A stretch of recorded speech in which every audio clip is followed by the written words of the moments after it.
the Game Awards awards to games and announces announcements. There's a bunch of stuff. There's a bunch of announcements. First, I think we'd skip all of that and go to the awards. Yeah.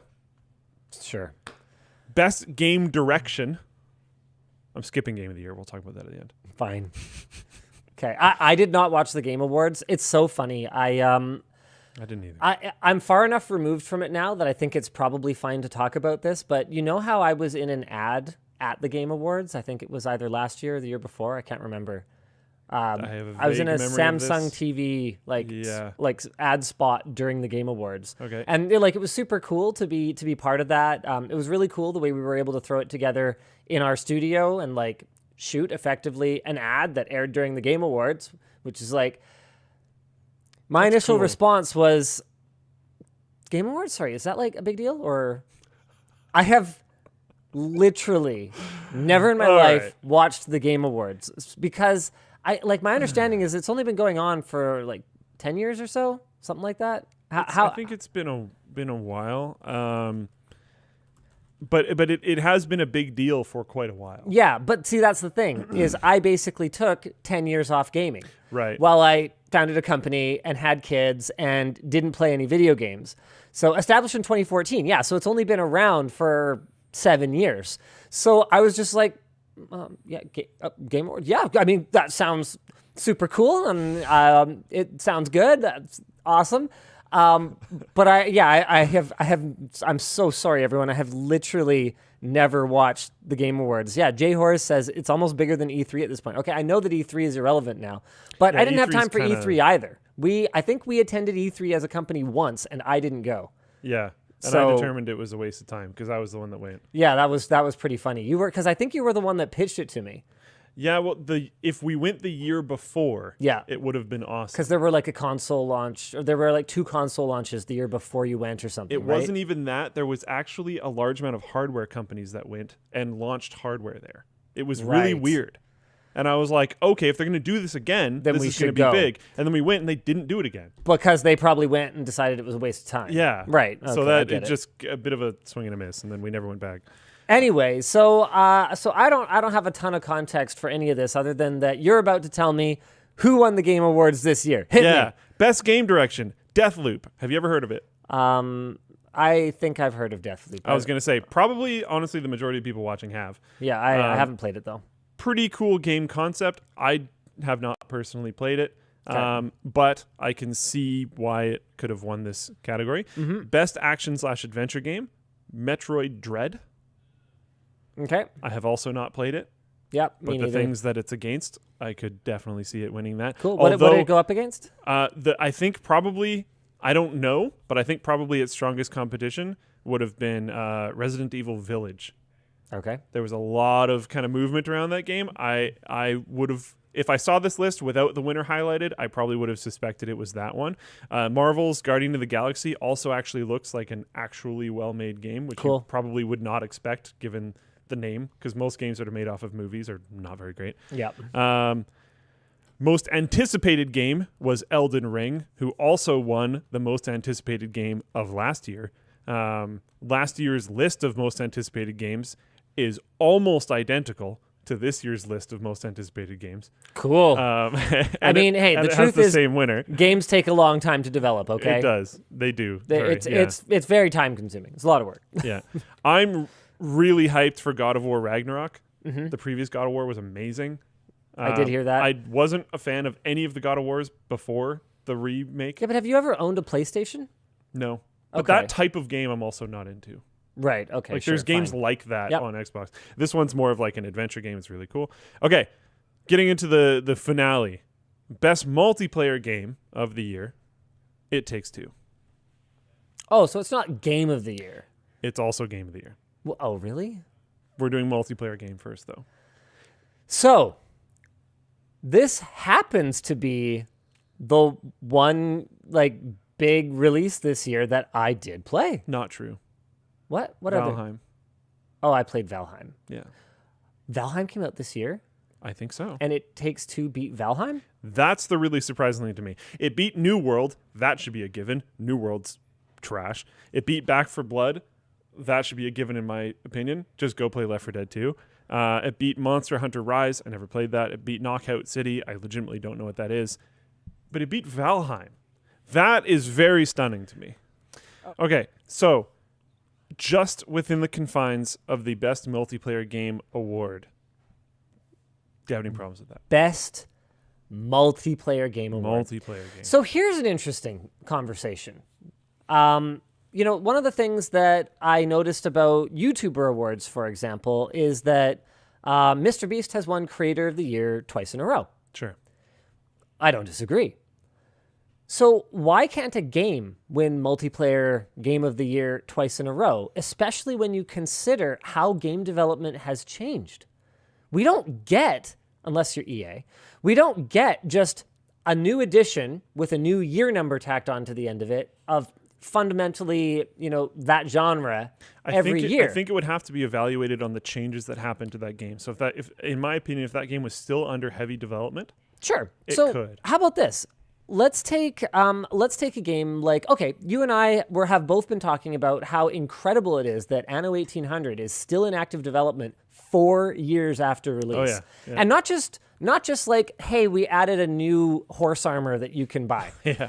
Like, since the game Genuinely originally exciting updates. Since the game originally launched with 2 regions, so there's the old world and the new world, they have since added the Enbisa region, the Arctic region, a shed load more resident classes, building material types, yeah. and not just building types, but like fundamental changes to the way that you build your cities and develop your trade. They've really really changed the game a lot since and in it was positive released. ways. I think I can't think of an update other than potentially that one character. I can't think of an update that isn't cool. The Anarchist.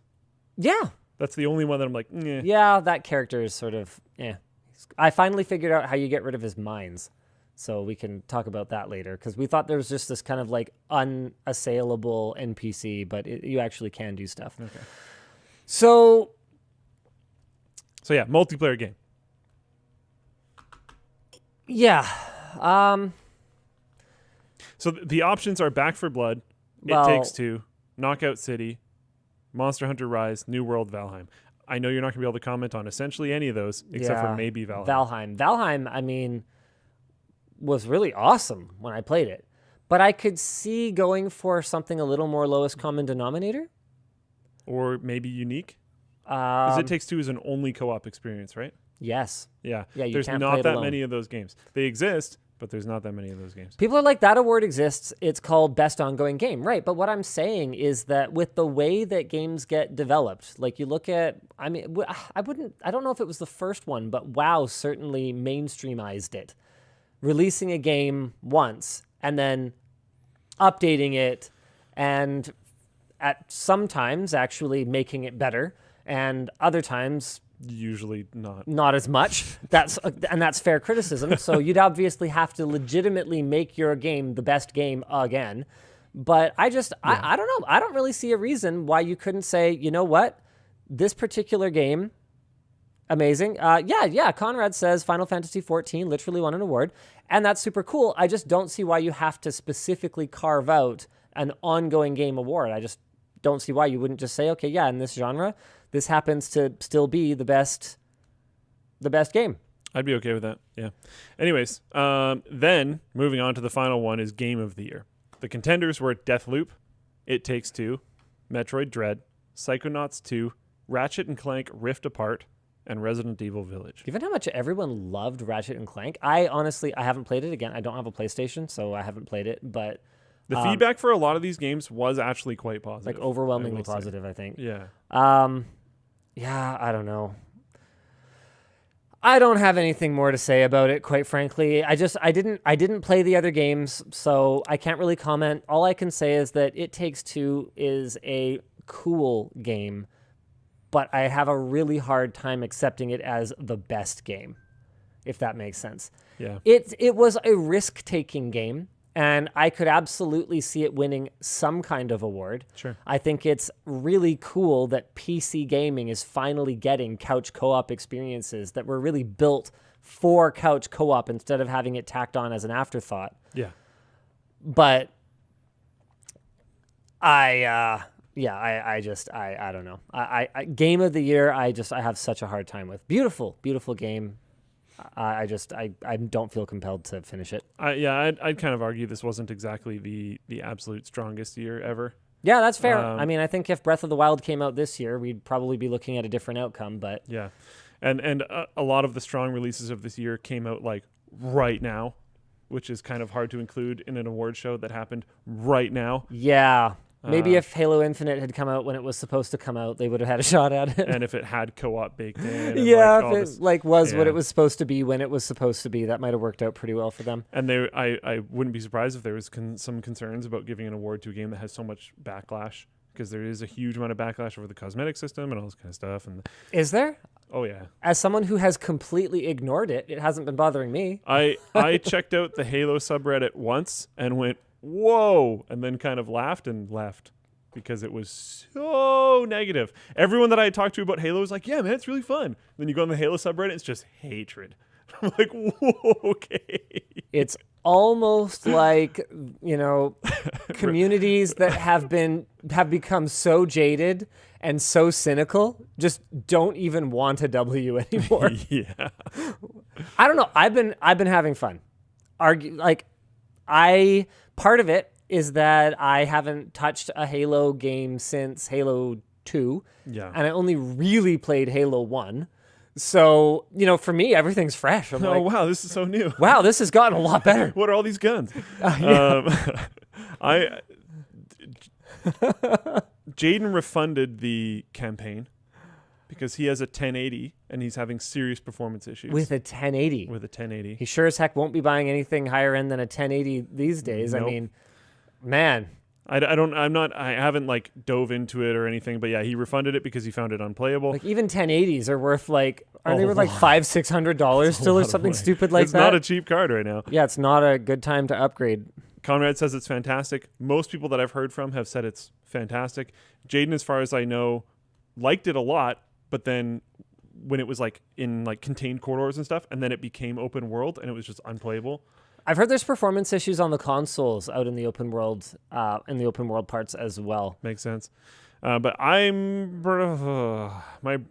brother asked me to wait. Oh, you know And what? I was think I'm about to gonna ask you to say wait. Yes. Yeah. I was chill. gonna say, yeah, we should just wait and co-op it. Yeah. I haven't think played yet either. That's my current plan. Is I'm waiting for co-op to open up. Yeah. I'm probably gonna end up playing co-op with like a bunch of different people. Yeah. And yeah. that sounds great. Yeah. But I don't think I want to play it single player. I never really played Halo single player. Well, it's because you had an Xbox. That's true. I played it single player because the PC version of Halo 1 didn't have co-op. Yeah. But like I don't know. Yeah, I had it on Xbox and I always played it Halo 1 and Halo 2 and Halo 3 a little bit, but mostly Halo 1 and Halo 2. I played with my dad or my brother Yeah. or my friends or whatever. I never really played Halo alone. So playing Halo, Look at this guy flexing his Xbox and his friends growing up, and the fact that his parents took an interest in video games with him. Luke, could you attack me more? hey man, we can play when co-op comes out, okay? All right, sounds After good. it gets delayed 3 times, all right? We'll play in 2023. Yeah, 2023, no problem.